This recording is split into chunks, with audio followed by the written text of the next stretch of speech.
Hi, I'm Chad Schiel with Emerge Fly Fishing Specialties, and today I want to show you how to tie one of my favorite pro patterns called the Producer Leech. The Producer Leech was developed for trout fishing throughout the Rocky Mountains and Sierra Nevada ranges. Having said that, since the fly's original development 3 years ago, we've started fishing it in warm water fisheries, and we've even caught saltwater fish here in California in the California surf zone. Today I'm going to demonstrate how to fish this fly. One of the last times that I used it with great success was when trophy fishing up on the South Platte in the Rocky Mountains of Colorado. At that time, I was throwing a really large size producer, a size 4, which is about 2 inches in length. It has a really large egg on it. That day I caught an 8-pound trout, rainbow trout, and brought it to net. That's just one example of fishing this fly. We've also caught bass, just so many different types of fish. It's just an amazing fly. So let's go ahead and get started. Today we're tying this on a size 8 extra long. It's called a 3X long streamer hook. We're using uni thread, which is the 6/0.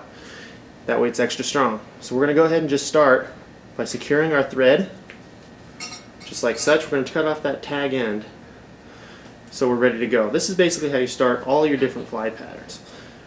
Now I go ahead and I just kind of work it back a little bit, and from there I take some of this wire. This is .020 gauge, so it's actually a medium grade in terms of the gauge. They make it smaller and they also make it a little bit larger, but I kind of like this one. You can get a lot of different ties with it.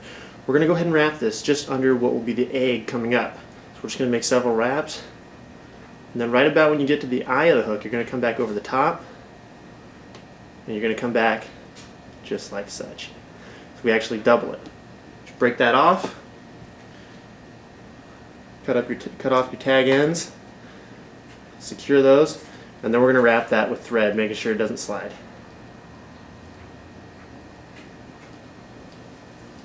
Alright.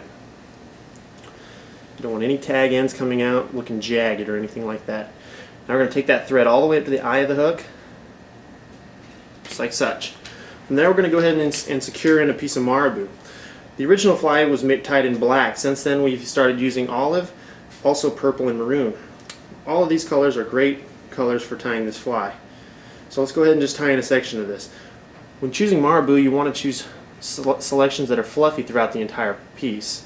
So as you can see here, this has really nice long plumes that are full body. We're going to go ahead and take about 10 or 12 of those plumes total. We're going to go ahead and invert that just like such, tie it on to the hook so that the plumes of marabou are actually going out over the eye, just like that. Cut off that tag end, just like such. From here, go ahead and take that thread all the way to the back of the fly, all the way to the bend. We're going to go ahead now and tie in a second plume of marabou. This time look for shorter fibers than before. And if you have longer fibers with the same length, then you're just going to shorten them up as we have here. So you can see that we've actually cut the length down by about half in terms of what we used before. Secure that to that back end. From there, just go ahead and save some of that and create a little bit of bulk, just like that. And cut off that tag end, just like such.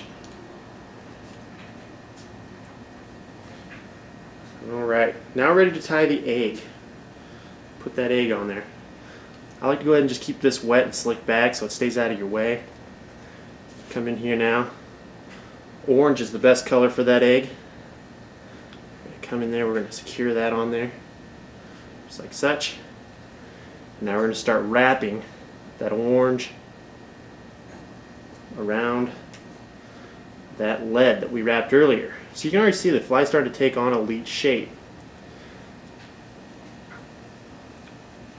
Leeches are found everywhere throughout the world. Lots of different species. Lots of different types of worms found all over the world, including your oceans. There's actually more types of worms in the ocean than there are bait fish. So carrying a selection of these worm patterns is a really good thing to do on the water as well. You can vary the colors to match the naturals that are found in your location, and it works very well. Okay, so now we have that egg tied up. You can see it's very bulky. Now we're going to tie a thinner body on the back half. For this I like to use dubbing that's a peacock color, which is a mixture of greens, blues, a little bit of black, and it's also a little bit reflective. We're going to start, we're going to wrap that, just like such. I like to keep the back end of this very, very tidy and small. So you can see that the back portion of this fly, the dubbing we just wrapped, is a lot thinner than that front portion. Now we're going to bend this front piece of marabou back. We're going to secure that with a couple of firm wraps at the back end, just like such. Okay, so we're about done with this fly. We're now going to create a rib going forward. We want that rib to look nice, so we're going to make nice level wraps going all the way forward. You can see here that there's a little that we've actually made ribs with this material and pinned down all that marabou on the top, just like such. Okay, from here, sometimes you just want to now trim up these fibers in the front, kind of get the loose fibers, just like such. And now we're ready to go ahead and secure the last part of this fly, which is actually the hackle. Forgot to get the hackle out earlier, so bear with me here while I just pull one off of this.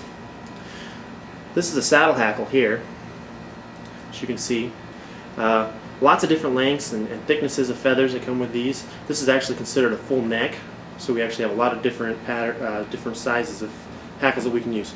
We're looking for one that makes a nice thick collar when wrapped around the fly, but not excessively long fibers necessarily. So go ahead and you're going to clean up those excess ends, and then you're going to secure the stem of that right up here. Give it several firm securing loops, and now we're just going to take this and wrap it collar style multiple times. This is where you can actually work to get that thickness you're looking for.